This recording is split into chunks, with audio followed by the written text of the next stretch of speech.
12 ଫେବୃଆରୀ 2022 ନୟାଗଡ଼ ଜିଲ୍ଲାର ରଣପୁର ପୋଲିସ ଷ୍ଟେସନକୁ ଗୋଟେ କଲ୍ ଆସିଲା। ପୋଖରୀ ଭିତରେ କାହାର ଶବ ଭାସୁଛି। ରଣପୁର ପୋଲିସ ତୁରନ୍ତ ସଦଳବଳ ସହିତ ପହଞ୍ଚି ଯାଇଥିଲେ ଘଟଣାସ୍ଥଳରେ। ପାରିପାର୍ଶ୍ୱିକ ପରିବେଶକୁ ଦେଖି ପୋଲିସକୁ ସନ୍ଦେହ ହୋଇଥିଲା ଏହା ଏକ ହତ୍ୟା ଘଟଣା। ପୋଲିସ ଛାନଭିନ କରି ଜାଣିବାକୁ ପାଇଥିଲା ଏ ଯୁବକର ନାଁ ମାନସ, ଆଉ ଘର ହେଉଛି ଭଦ୍ରକ ଜିଲ୍ଲା ଚାନ୍ଦବାଲି ଅଞ୍ଚଳର। ହେଲେ ଭଦ୍ରକରୁ ନୟାଗଡ଼ କାହିଁକି ଆସିଥିଲା ମାନସ? କ'ଣ ଥିଲା କାରଣ? ଜାଣିବା ପାଇଁ ଆସନ୍ତୁ ଆରମ୍ଭ କରିବା ଆଜିର ଏହି କାହାଣୀ। ହ୍ୟାଲୋ ହାଏ ନମସ୍କାର, ଆଉ ଏକ ନୂଆ କାହାଣୀ ସହିତ ଷ୍ଟୋରି ୱିଥ୍ ପ୍ରତାପକୁ ଆପଣମାନଙ୍କୁ ସ୍ୱାଗତ। ଘଟଣା ବେଶୀ ଦିନ ନୁହଁ, ମାତ୍ର 2 ବର୍ଷ ତଳର 2022 ମସିହା। ମାନସ ସ୍ୱାଇଁ ଗୋଟେ ୱେବ୍ ଚ୍ୟାନେଲରେ କ୍ୟାମେରାମ୍ୟାନ୍ ଭାବରେ କାମ କରୁଥିଲା। 2022 ଫେବୃଆରୀ 5 ମାନସ ନିଜ ଘର ଭଦ୍ରକର ଚାନ୍ଦବାଲିକୁ ଯାଇଥିଲା। ଫେବୃଆରୀ 6ରେ ଗୋଟେ ମ୍ୟାରେଜ୍ ପାର୍ଟିରେ ଯୋଗ ଦେଇ ବହୁତ ଏନ୍ଜୟ ମଧ୍ୟ କରିଥିଲା।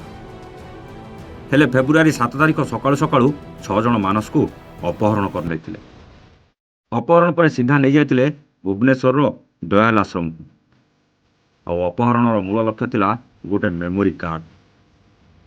ସାମାନ୍ୟ ମେମୋରି କାର୍ଡ଼ ପାଇଁ ମାନସକୁ କରିଚାଲିଥିଲେ ଟର୍ଚର, ଆଉ ସେଇ ଟର୍ଚରରେ ଚାଲିଯାଇଥିଲା ମାନସର ଜୀବନ। କ'ଣ ଥିଲା ସେ ମେମୋରି କାର୍ଡ଼ରେ? କାହିଁକି ସାମାନ୍ୟ ମେମୋରି କାର୍ଡ଼ ପାଇଁ ଜଣଙ୍କ ଜୀବନ ନେବାକୁ ପଛେଇଲେ ନାହିଁ? କିଏ ଥିଲେ ସେମାନେ? ଏସବୁ ଜାଣିବାକୁ ହେଲେ ଆମକୁ ପୁରା ଘଟଣା ବିଷୟରେ ଜାଣିବାକୁ ପଡ଼ିବ। ମାନସ ସ୍ୱାଇଁ କ୍ୟାମେରାମ୍ୟାନ୍ ଭାବରେ କାମ କରୁଥିଲା ଗୋଟେ ୱେବ୍ ଚ୍ୟାନେଲରେ, ଯେଉଁଥିର ମାଲିକ ଥିଲେ ଜଣେ ଲେଡି, ନାଁ ତାଙ୍କର ଶର୍ମିଷ୍ଠା। ଆଉ ଶର୍ମିଷ୍ଠାଙ୍କ ସହଯୋଗୀ ଥିଲେ ଜଣେ ଅବସରପ୍ରାପ୍ତ ସରକାରୀ ଅଧିକାରୀ ନିରଞ୍ଜନ। ଉଭୟ ମିଶି ୱେବ୍ ଚ୍ୟାନେଲ ଚଳାଉଥିଲେ, ଆଉ ଅନେକ ସମୟରେ ବ୍ଲଗ୍ ଭିଡ଼ିଓ ସହିତ ଅନ୍ୟ ଭିଡ଼ିଓ ମଧ୍ୟ ସୁଟିଂ କରୁଥିଲେ, ଯେଉଁଥିରେ କ୍ୟାମେରାମ୍ୟାନ୍ ମାନସ ସେସବୁକୁ ସୁଟିଂ କରୁଥିଲା। କିନ୍ତୁ ମାନସ କ୍ୟାମେରାରେ ଏମିତି କିଛି ଭିଡ଼ିଓ କଏଦ ହୋଇଥିଲା, ଆପଣ ଜାଣିଲେ ଆଶ୍ଚର୍ଯ୍ୟ ହୋଇଯିବେ। ଶର୍ମିଷ୍ଠା ଆଉ ନିରଞ୍ଜନଙ୍କର କିଛି ଅନ୍ତରଙ୍ଗ ମୁହୂର୍ତ୍ତର ଭିଡ଼ିଓ ମାନସ ପାଖରେ ରହିଯାଇଥିଲା।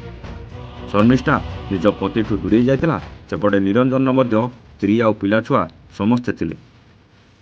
କିନ୍ତୁ ଏମାନଙ୍କ ଚୋରା ପିରତି ମାନସ କ୍ୟାମେରାରେ ଧରା ପଡ଼ିଯାଇଥିଲା।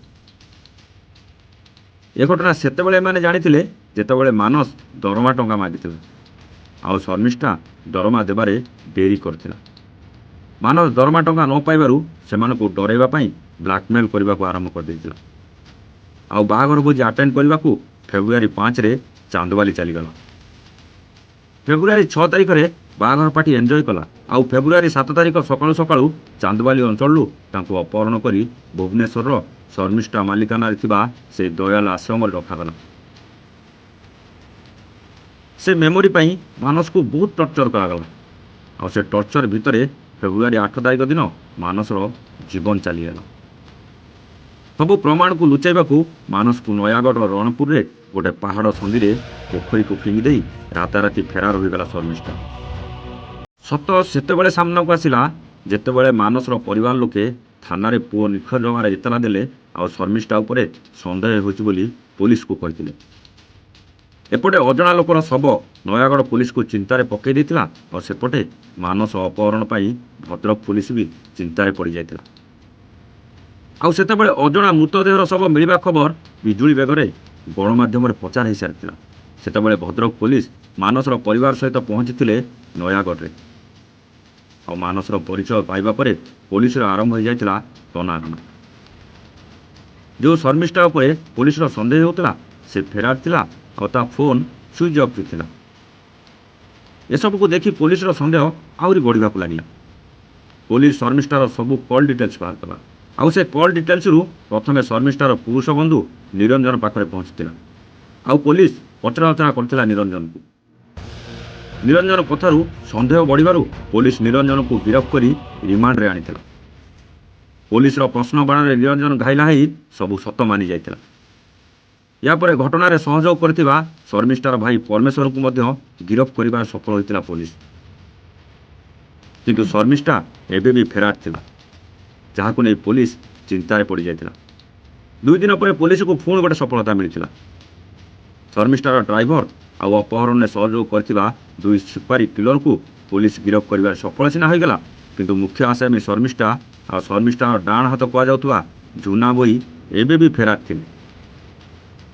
ପୋଲିସ ଭଲ ଭାବରେ ଜାଣିସାରିଥିଲା ଶର୍ମିଷ୍ଠା ରାଜ୍ୟ ବାହାରକୁ ଚାଲିଯାଇଛି। ସେଥିପାଇଁ ତାକୁ ଧରିବାକୁ ଜାଲ ବିଛେଇଲା। ଏପଟେ ଘଟଣା ସବୁ ଗଣମାଧ୍ୟମର ଶୀର୍ଷ ଖବର ପାଲଟି ଯାଇଥିଲା। ସେପଟେ ଶର୍ମିଷ୍ଠା ପାଖରୁ ଧୀରେ ଧୀରେ ପଇସା ସରିବା ଆରମ୍ଭ ହୋଇଯାଇଥିଲା। ଆଉ ତାର ସବୁ ସହଯୋଗୀ ବି ଏପଟେ ଗିରଫ ହୋଇସାରିଥିଲେ। ସେଥିପାଇଁ ସେ ପଇସା ଯୋଗାଡ଼ କରିବାକୁ ଅସମର୍ଥ ଥିଲା। ବାଧ୍ୟ ହୋଇ ସେ ଆଉ ତା ସହଯୋଗୀ ଝୁନା କୋଲକାତାରୁ ଓଡ଼ିଶା ଫେରିବାକୁ ବାଧ୍ୟ ହେଲେ। ଲୁଚି ଲୁଚି ଓଡ଼ିଶା ଫେରିଥିଲେ, କିନ୍ତୁ ଭଦ୍ରକରୁ ଗୋଟେ ଏଟିଏମ୍ରୁ ପଇସା କାଢ଼ିବା ତାଙ୍କ ପାଇଁ ବିପଦ ଥିଲା ବୋଲି ସେ ନିଜେ ବି ଜାଣିନଥିଲେ। ଏଟିଏମ୍ରୁ ଟଙ୍କା ଉଠାଇ ବସ୍ରେ ବସି ଭୁବନେଶ୍ୱର ଆସୁଥିଲା ବେଳେ ନଳାଙ୍ଗ ଛକ ନିକଟରେ ପୋଲିସ ସେମାନଙ୍କୁ ମାଡ଼ି ବସିଥିଲା। ଶେଷରେ ପୋଲିସ ଶର୍ମିଷ୍ଠା ଓ ଝୁନା ବେହେରାଙ୍କୁ ଗିରଫ କରି କୋର୍ଟ ଚାଲାଣ କରିଥିଲେ ଓ ପରେ ରିମାଣ୍ଡରେ ଆଣି ସବୁ ତଥ୍ୟ ପୋଲିସ ବାହାର କରିଥିଲେ। କିନ୍ତୁ ଆଜି ପର୍ଯ୍ୟନ୍ତ ଗୋଟେ କଥା ଏବେ ବି ସନ୍ଦେହ ଘରେ ରହିଯାଇଛି। ଯେଉଁ ମେମୋରି ପାଇଁ କ୍ୟାମେରାମ୍ୟାନ୍ ମାନସ ସ୍ୱାଇଁଙ୍କୁ ହତ୍ୟା କରିଥିଲେ, ସେ ମେମୋରିରେ କ'ଣ ଥିଲା? ଆଉ ସେ ମେମୋରି ପୋଲିସକୁ ମିଳିଲା କି ନାହିଁ? ଯଦି ମିଳିଲା ତାହେଲେ ଅଛି କେଉଁଠି? ଏସବୁ ପ୍ରଶ୍ନ ଏବେ ବି ସନ୍ଦେହ ଘରରେ ଥିଲାବେଳେ ସମସ୍ତେ ଜେଲ୍ ଭିତରେ ବିଚାରାଧୀନ କଏଦୀ ଭାବରେ ଦିନ କାଟୁଛନ୍ତି। ଆଗକୁ ସେମାନଙ୍କୁ କ'ଣ ଦଣ୍ଡ ମିଳିବ ତାହା ତ ସମୟ କହିବ।